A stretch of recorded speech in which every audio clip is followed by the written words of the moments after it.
Good evening and welcome to Face to Face for the Newsfirst team. I'm Niresh Aliathambi. My guest tonight is Professor Suresh Babu, who is a Senior Fellow Emeritus at the International Food Policy Research Institute, that's the IFPRI, based in Washington, D.C. Good evening and welcome to the show, Professor. Thank you. Good evening. Right. So, Professor, you are an expert in global food security, and this is something which Sri Lanka has woken up to in the last several years. First, we had our economic meltdown in 2022, and millions of our people suddenly found themselves below the poverty line, unable to afford 3 meals a day, and children becoming malnourished, and the statistics will tell the tale there. And then, of course, with our economy recovering, just a month and a half ago, we were hit by Cyclone Ditwa, which has brought a different type of challenge with a large area of cropland, paddy lands especially, being devastated. So you have many sort of challenges for what is now called food security. But could you explain this in a more global sense? How is the world doing in terms of food security, and what are the key challenges? Yes, and thank you for asking such a broad question as well as very meaningful question in the context of where the world is going. And food is a basic need, and throughout the world, without food you cannot live longer, as we know, and hunger is a problem. It's a global problem, and the global community has defined it as a problem and set a goal, specific goal, to achieve the world free of hunger by 2030. We call it Sustainable Development Goal 2. They have 17 goals, sustainable development. This is one of the goals. Right. Now, not only Sri Lanka, but throughout the world, many countries face this challenge. At the global level, we have close to about 800 million people still not having adequate food, meaning that they do not eat 3 meals a day. And that translates into not only hunger problem, but also malnutrition. If you don't have enough food, adequate food, the quality of diet, then even if you have quantity, but if the quality is not there, you are going to have malnutrition, you talked about, and the micronutrient malnutrition is also affecting close to 3 billion people because of that. So combinedly, food security, hunger and malnutrition still continues to be a major global challenge. And coming to Sri Lanka, and Sri Lanka being an emerging economy, developing economy, this is one of the fundamental issues we need to tackle. And of course, not only in Sri Lankan context, in the global context, starting COVID, for example, 2022, you had 3 sets of, we call it 3 C's. One is the COVID itself, starting with C, and another is conflict. You see conflict in Yemen, Nigeria, Somalia, now in Gaza. The global conflict areas are also facing enormous amount of food insecurity, adding to this number I talked about. And the third C is the climate change. The climate change that brings to us to the immediate problem that you talked about a month ago, where the floods, devastating floods and the landslides, and as a result you saw the farmers losing their crop. And that all these 3 C's, conflict, the climate change, and of course the COVID that triggered that whole thing, has put us in a kind of situation where we are not progressing that well in terms of achieving the goals that I talked about. And in the context of Sri Lanka, this although conflict not an issue anymore, the global climate change and the issue related to the issue of COVID and then aftermath of the COVID, particularly in the context of policy making. For example, the policies related to organic agriculture was a little bit of a challenge because although it was to some extent triggered by the foreign exchange issue. Then once you have that as a policy, without chemical fertilizer, still our economies, our lands are not going to be that productive in terms of achieving the full self-sufficiency. And that's a challenge that we faced. And while we are recovering, climate change continues to be an issue. So we can talk about that more, but these are the broad context under which many countries, not just Sri Lanka, are still struggling to catch up after the COVID. Now, Professor, when you look at it historically, perhaps 100 years ago, famine was rampant around the world. And then perhaps about 50 or 60 years ago, there was an agricultural boom with the advancement of fertilizers, pesticides, and so on. And the amount of food being produced increased rapidly. Absolutely. But where are we now in that sense? Does the world produce enough food and enough nutritious food, as you said? Or is it that there is an imbalance in the distribution? Yes, it is a bit of a both. The problem is, okay, you talked about 60 years ago when we achieved food self-sufficiency for almost all the countries in Asia. South Asia is particularly, we called it Green Revolution, when the high-yielding varieties of seeds were brought, the rice particularly in Sri Lanka, and the chemical fertilizers and pesticides, as you mentioned. But Sri Lanka also had a very good infrastructure of irrigation. It goes back to centuries. And similarly in Indian context, for example, Pakistan, India, and Bangladesh, and so all these countries had good infrastructure, and they also came up with good policies at that time, not just the technology. Policies to support the farmers in terms of the right pricing, and that price that the governments gave to the farmers provided that incentive for the farmers to produce that particular crop, in this case rice. So we achieved food self-sufficiency. That did not mean, although the food was adequate at the national level, when you calculate how much food is needed for the nation, it was available in all the countries, including India, for example. The individual food security still a question, because that depends on the purchasing power of the individuals and the households. When you do not have adequate employment, for example, and the wage rate is not right, then even though farmers, the households may be working, but they may not have adequate purchasing power. So the food may be available at the country level because of the technological revolution, we call it Green Revolution. Still, it is the fact that at least 1/3 of the families, at least poor families, are going to bed hungry at night and are not having adequate dietary quality in their food. And that's because not only the distribution issue you talked about, the food is not getting where it should go, but also the issue of purchasing power. So how do we work not only on the supply side of increasing the food availability in the market, but also making sure that cost of production of food is also less, so that the price of food can be maintained. The price inflation, in terms of inflation of the food commodities, can really erode the purchasing power of the poor families. And that is why you face that 800 million people globally I talked about are still food insecure. So it's not just a supply problem, but it's also a demand side problem where purchasing power. But still, progress has been made in terms of the food self-sufficiency that was able to increase the income of the farmers, also had non-farm income generation to the people who are not associated with the farming in rural areas, the tailors, the construction, civil the building contractors and so on.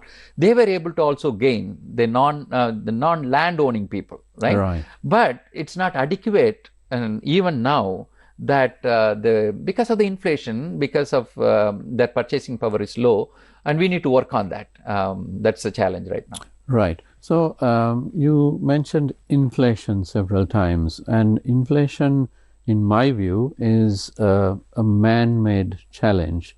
It is an imbalance of policies and politics. For example, you may have a political party coming into office which has the wrong policies.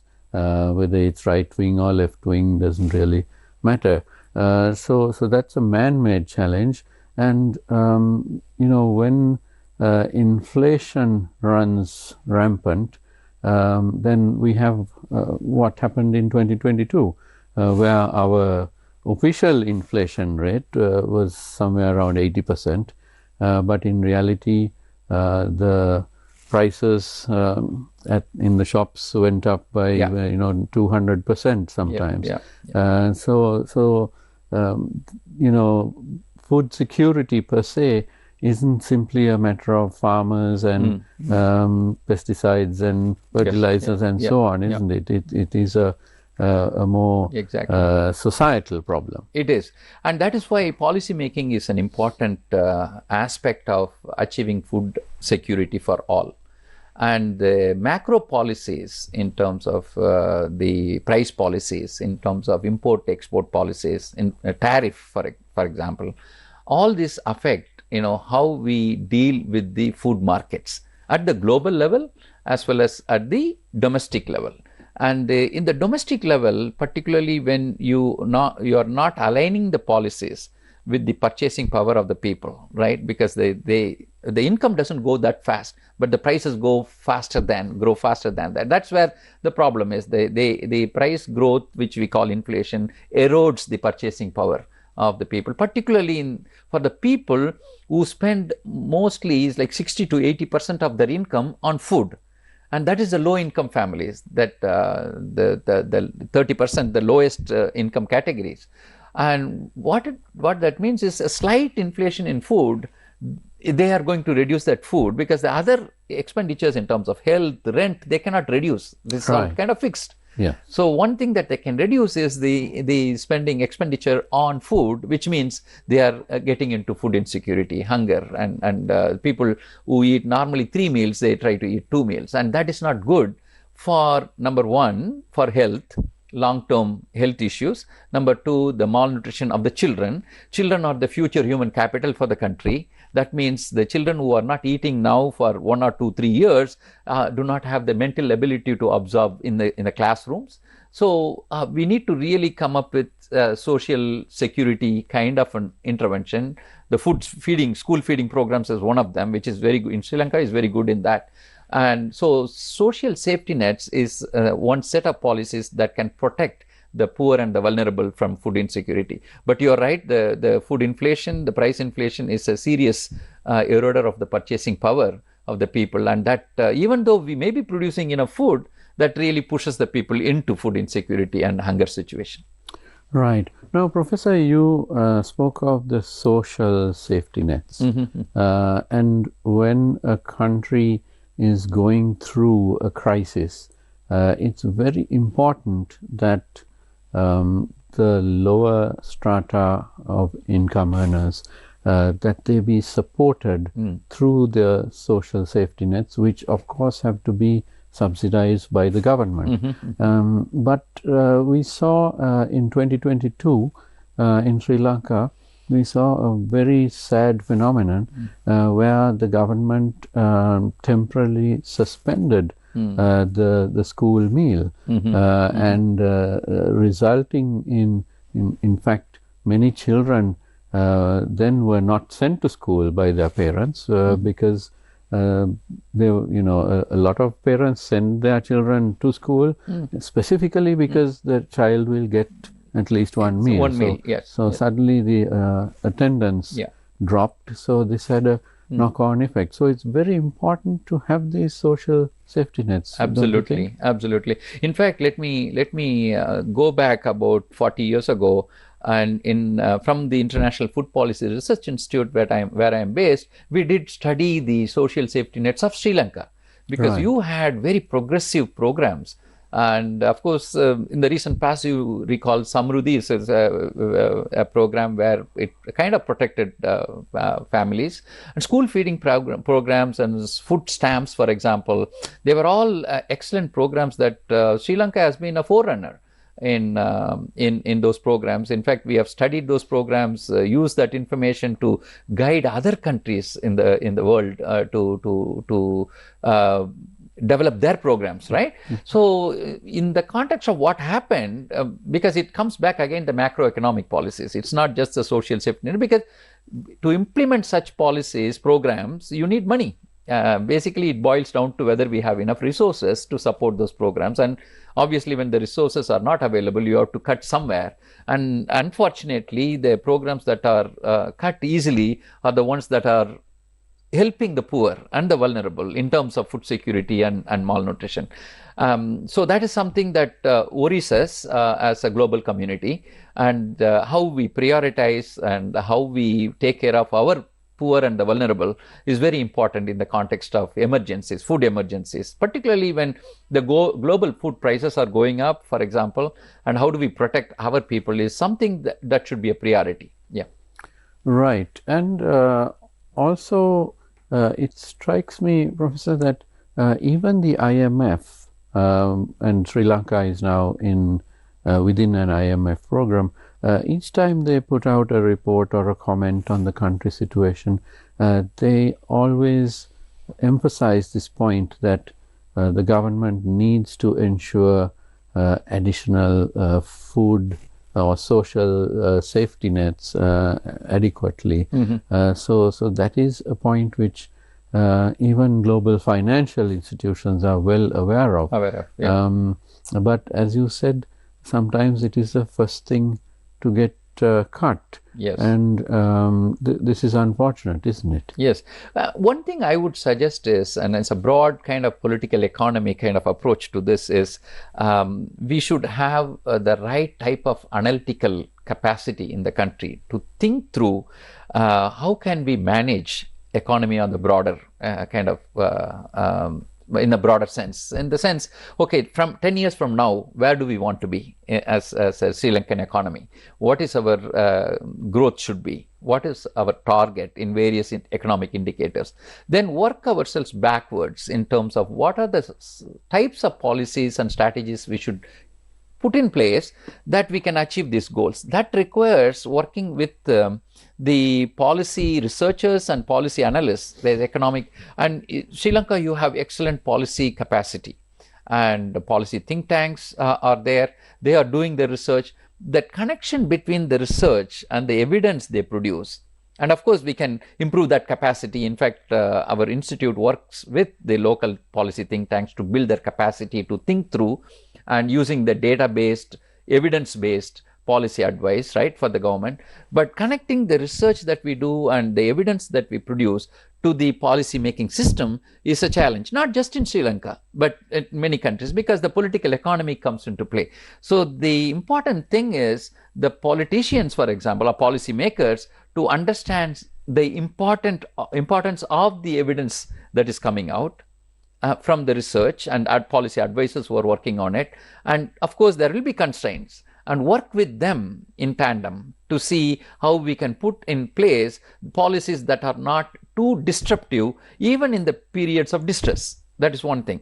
The second, on the other hand, the policy researchers should also have information that is readily available in the way that policymakers will understand. It's not a journal paper or too scientific paper that you can produce and then say, go read it and then make policies. That is, so I want to emphasize that particularly the policy community, research community should take an extra step to convert that policy research into easily understandable policy options for the policymakers and give them the rights and wrongs of making a policy decision, right? That way, of course, the policy system and the stakeholders in the policy system should work together toward that goal. Yeah, that is something that is difficult during the periods of distress, crisis. You want to make policies quickly and then, get something done, but evidence should be taken into account. That's important. Right. Now, that's very interesting, Professor, because as you said, in Sri Lanka, we have a lot of evidence, and we have some excellent analysts and a lot of think tanks which study everything in society, and we have a lot of reports. But very often these reports don't get anywhere. I mean, many of these institutes actually send the reports to me, and I make it a point to read through them. But I often wonder how many others do this, and especially the politicians. Right. Because one needs to understand that knowledge is very important. Exactly. And if you are a little too arrogant as a politician, we have had regimes in office where scientists and learned people have been sort of brushed aside. Yes. And then their warnings fall on deaf ears. And this is something, it's not just Sri Lanka, is it? Yes. I mean, you wherever you see a famine or a war, and situations where children are starving, it is because the policymakers are not listening to the experts. Yeah, I would not only blame the policymakers totally. It's also the responsibility of researchers and analysts to make an effort to communicate better. Right. That is why media sources like you become very useful for us as a researcher. For example, the fact that I'm sitting in front of you and talking about these issues that are to some extent on the sky for some people, but bring them down to earth to talk about, it's not that difficult to analyze and give the options for the policymakers who can see. But then at the same time, and policymakers should also be open to receive this information. That's why the cultivating the relationship between the politicians in the broad sense, and whether it's opposition or the ruling party, but guiding them in the process of, because it's in the interest of the policymakers, whoever is in ruling at that time, to do the right thing for the people. And so guiding them with evidence, guiding them with easily understandable material. We produce policy briefs, for example, which is only 2 pages, and which is layman's language. You don't have to, and local language written, and then give the options. If you do this, it's going to happen, and also give the caution of inaction. If you don't take action right now, you may miss out on certain benefits that you can give to the society. And so it is the both. You talked about arrogance. Sometimes it is there, and they miss the boat, and that's one crisis leads to another, and before it is too long to basically to address this complicated problem that is starting from you didn't take the initial advice into account, and then you are in a crisis situation. But again, we learn from the past, and we analyze the past, we learn from the past, and assess the current situation, and then guide the action for the future. And that's the role of a researcher. And then the working together between the policymakers in the context of political economy and the researchers understanding the political economy situation and see what best they can do in the environment is a very important, the marriage between these two, the groups of people is very important. Yeah. A very good point indeed. We need to take a short commercial break. I am in conversation with Professor Suresh Babu. Don't go away, we'll be right back.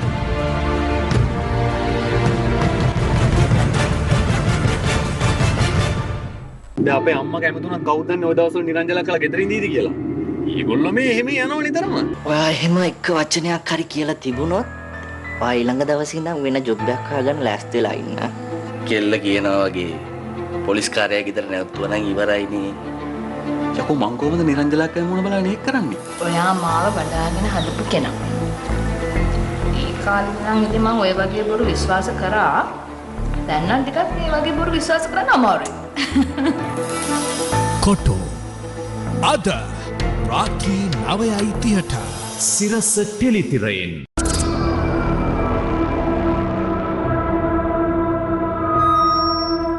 Yeah, this is the moment.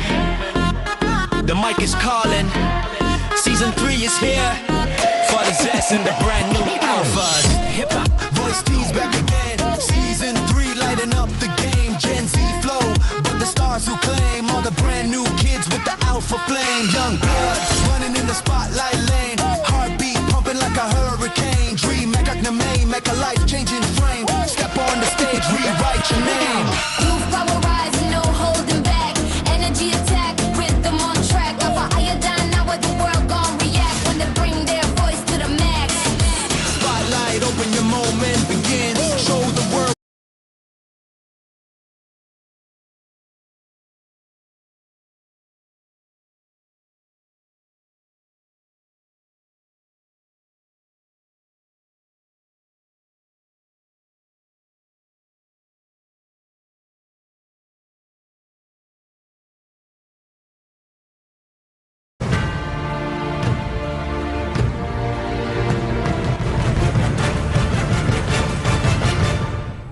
Welcome back to Face to Face. I am with Professor Suresh Babu, who is a Senior Fellow Emeritus of the International Food Policy Research Institute, IFPRI. Professor, could you tell us a little bit about the IFPRI, because it is a global institution, isn't it? So the International Food Policy Research Institute came about from the food crisis of 73, 74. If you recall, during that time there was a fuel crisis that led to food crisis as well. Right. The international community came together to think about what are the major causes of the food crisis at the global level. And one of the major things that they talked about and found that the policies of the governments were not right, because they were not having adequate information about what types of opportunities that they have in terms of putting right policies in place to address the food insecurity. And that is because we did not have enough evidence at the global level. And also that the capacity at the country levels were missing. So to help that, the International Food Policy Research Institute, almost 50 years ago it was formed, 1976. We are celebrating 50th year now. And we are working with almost all the regions of the world in the countries where food security situation is a challenge, and also in countries where they have tackled food security in a very successful way, to understand how they have done it and share that knowledge from that countries to the countries that are still struggling, for example, and also build the capacity of the national system to identify the opportunities for tackling the food security problem, natural resource problems, poverty problems, for example, malnutrition, and also designing strategies for the countries in terms of economic strategies and the strategies for food system transformation. So in that context, we have been working with the partners in the countries, the local think tanks, collaboratively collect information, analyze information, guiding the policy processes, working with the policy makers from parliamentarians to the farmers, for example, the whole range of stakeholders, and so that the information is available for right policy making and then evaluate those policies, refine those policies, and try to connect the policies to also the investments that are needed. So we talked about the long range planning and working backwards towards achieving those policy and the targets in economic targets as well as food security targets, and designing and putting programs in place for that. That's been our major effort in developing countries. And Sri Lanka, we have been working since the beginning of IFPRI, and initial reports, as I said, very good programs, safety nets programs were evaluated, food stamps of Sri Lanka were evaluated, and we continue to engage with the Sri Lankan policy system. And our policy researchers are located in one of our sister organization, International Water Management Institute in Sri Lanka, which is headquartered here. Right. So we continue to engage our policy system, the network here, and work with the policymakers here. Right. And you yourself are a frequent visitor, and you've studied Sri Lanka's food security systems quite a bit, I think, for at least a couple of decades. In fact, you've worked with the IFPRI for 34 years. That's a long time. Yes. And just to give our viewers a little bit of background information on Professor Suresh Babu, he holds a PhD from Iowa State University in the United States. He is a professor of agricultural economics at the University of Pretoria in South Africa, and has been a visiting professor to various universities and institutes in many countries, including India and China. And he has also worked at Cornell University and for the World Bank Group during his career. And you're also an advisor to the World Agriculture Forum, which is a very important global organization where food security is concerned. So we're very pleased to have you on the show. And Professor, let's talk about climate change, which is becoming quite alarming now. It's no longer something which will happen in the future. I remember when climate change was first being talked about, perhaps 25, 30 years ago, we thought, oh, this is something for the younger generation, perhaps, and it's not something immediate, but it's happening now, and we see this in Sri Lanka with Cyclone Ditwa, and then the recent, deep depressions and so on, and this is happening all over the world. So this directly impacts on food security. It's not just about floods and it's going to rain and the planet is getting warmer and so on.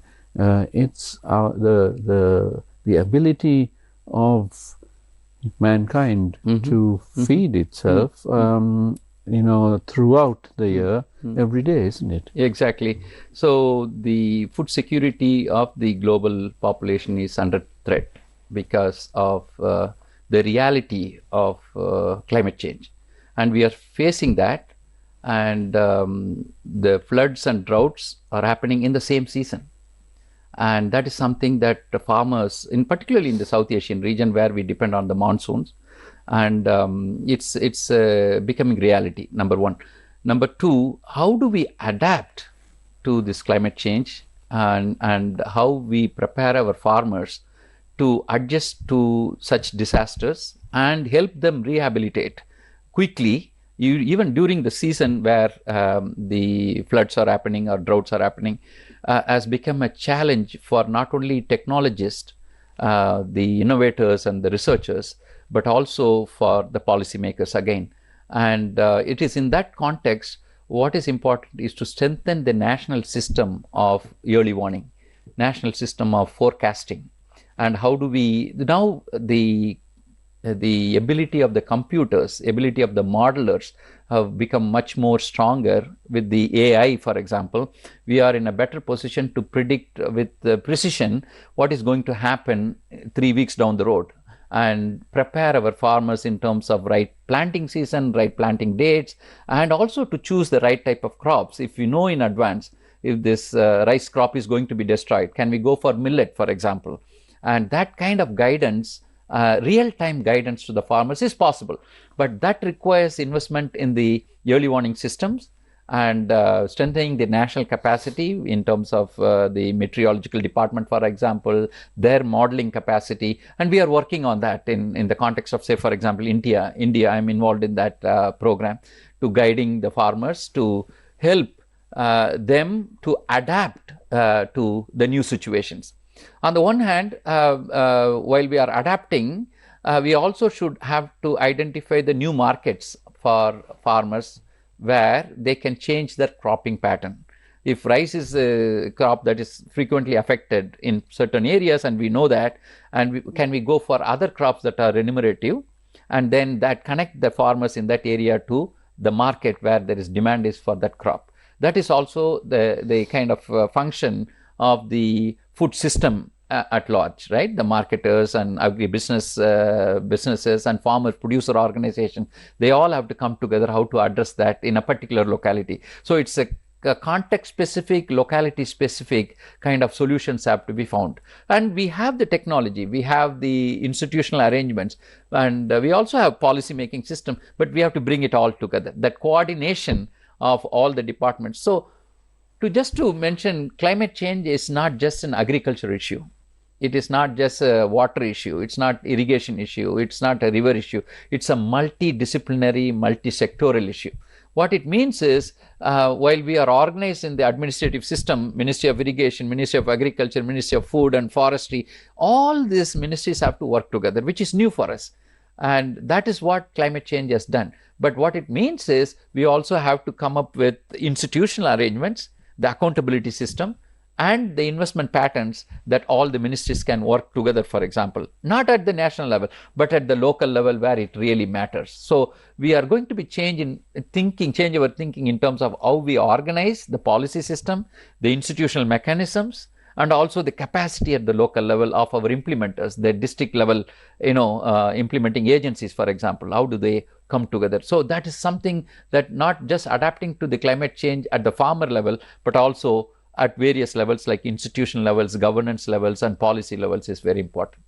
But Professor, you're talking about a high degree of flexibility and adaptability on the part of all stakeholders, from the policymakers, the bureaucrats, the local government officials, the agriculture officials, and right down to the farmers. So do you see a certain difficulty in doing this? Because farmers, for example, who have been growing nothing but rice for generations, when you tell them to grow millet, are they naturally more resistant and hesitant? Do they lack that faith and confidence that yes, they can switch to another crop and that they can find markets and so on? Or is there a certain amount of obstinacy in this? No, you are right, absolutely. It's not going to happen overnight,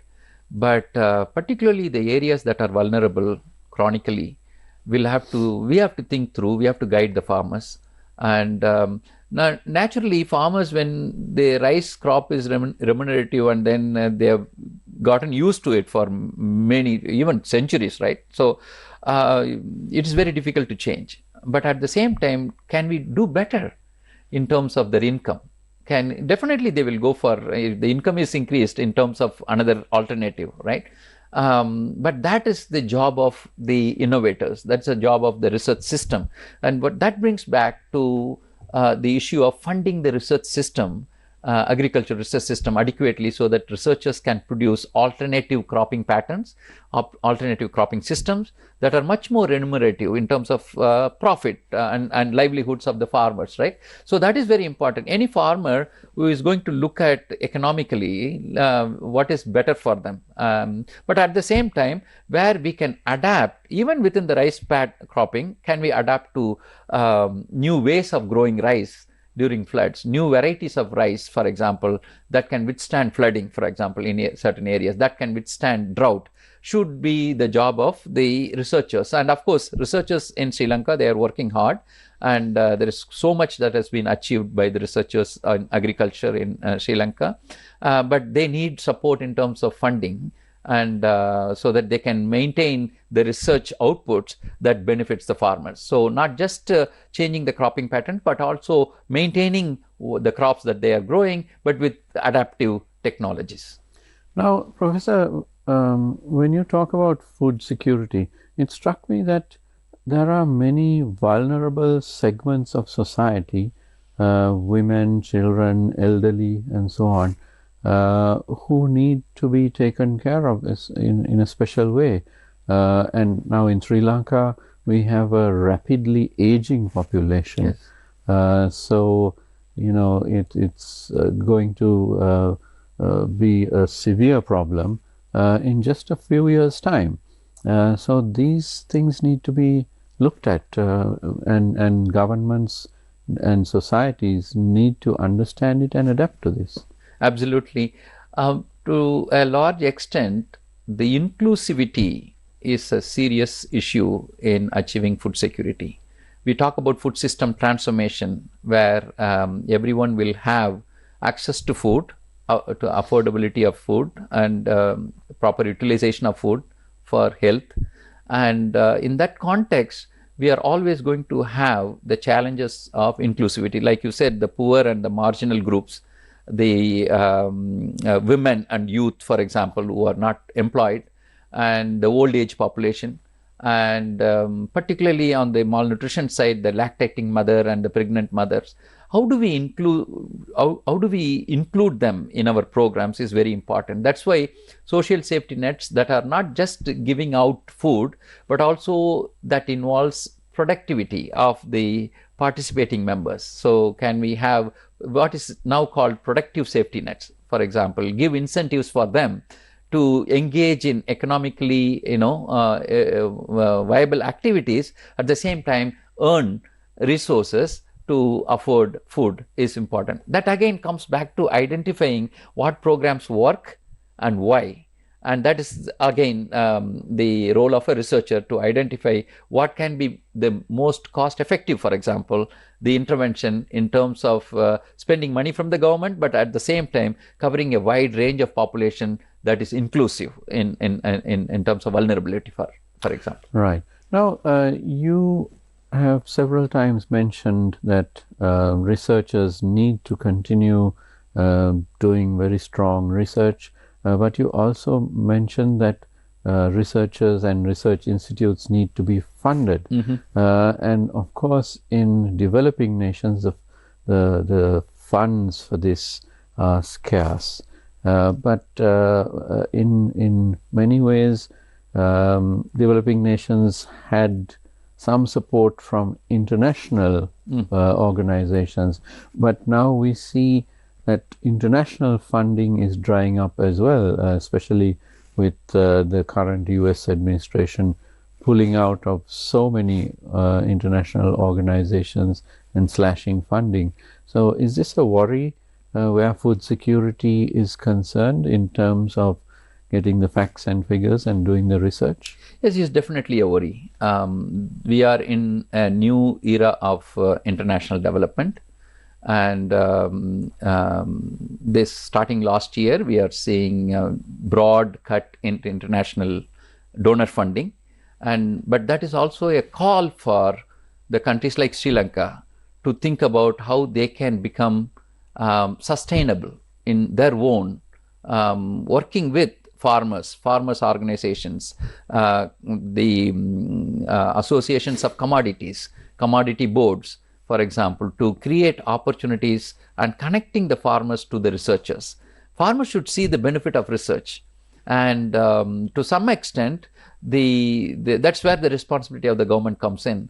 And we should look for opportunities, the technologies abroad, and go with the cooperation memorandum of understanding, bring the technologies where it is possible, if not direct funding for research, but at the same time work with the international groups like IFPRI and IMVI. They are part of a consultative group on international agriculture research, where we do research at the global scale for solving problems, but the need for adaptive research at the country level is still there, and that needs to be funded through the local resources, through Ministry of Agriculture, to the local research institutions, and that needs to continue. But wherever possible, we should still look for opportunities for external funding, collaboration with foreign universities, for example, work with the researchers, bring the technologies, and so on. So this requires a little bit of a strategic thinking about how we are going to organize our research system and how we are going to invest local resources, how we are going to collaborate with foreign entities, for example, in exchange of capacity, in exchange of learning, South-South cooperation, for example, in other countries in the southern world. How are we going to share that knowledge? Strategic thinking needs to be there. Right. We are, I'm afraid, almost out of time. So one final question, Professor. You have studied Sri Lanka extensively. You're certainly no stranger to our country, and you've seen the challenges that we have faced in recent years and the challenges that we face now, from the economic situation and now climate change. What would be your broad advice to our policymakers in the face of these challenges? I think the first broad lesson would be learn from what happened. What kind of policies were in place, what are the consequences of these policies, and learning from the past is fundamental, so that we don't repeat the same mistakes, for example. That's broad. Second, identify the opportunities where researchers and analysts can provide us with the evidence for what policies can be made now, and connect with the policy system, so that right policies can be made at the right time and through right type of information feeding into that policies. And of course, be cautious about while implementing these policies, you also need to be putting in place a careful monitoring and evaluation system of what is working, what is not working. How can we fine-tune the policies once we implement it. It's also important because just throwing a policy and start a program is easy, but then we need to learn as we go along. And what are the feedback from the stakeholders? What is happening to the people who are benefiting or not benefiting from the policies? Learning from that and refining the policy as we go along is important as well. And of course, every policy can be, very easily can come about. But then how do we back the policies with right investments, right? So resources are important, and implementation capacity for implementing those policies are also important. Right. Thank you very much, Professor Suresh Babu, Senior Fellow Emeritus at IFPRI, that's the International Food Policy Research Institute. Thank you very much for joining me this evening. It's a pleasure to join you.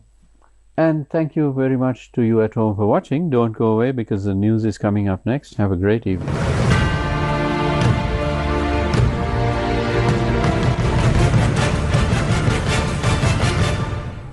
දේශපාලන බලපෙරලියක් සිදුවන මතවාදාත්මක මතකැටුම් ජනතා අපේක්ෂාවන් උදෙසා දිගහැරෙන